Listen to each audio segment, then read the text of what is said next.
আগে থেকে ইন্টিমেশন দেওয়া হয়েছিল যে শুভেন্দু অধিকারী স্যালাইন ইস্যুতে ডেপুটেশন জমা দেবেন স্বাস্থ্য ভবনে। পারমিশন হওয়ার পরেও বিধাননগর পুলিশের পক্ষ থেকে স্বাস্থ্য ভবনের কয়েকশো মিটার দূরেই ব্যারিকেড করে আটকে দেওয়া হয়। আর তা নিয়ে শুভেন্দু অধিকারীর সঙ্গে কথোপকথন চলে পুলিশে।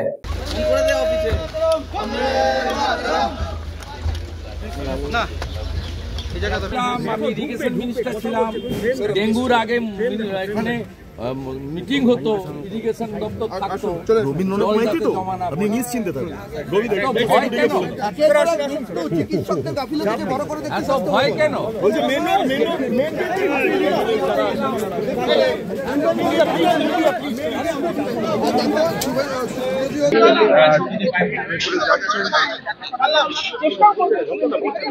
বলছে না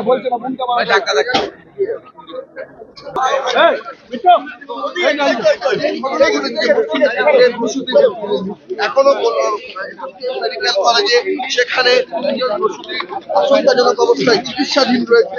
এইরকম একটা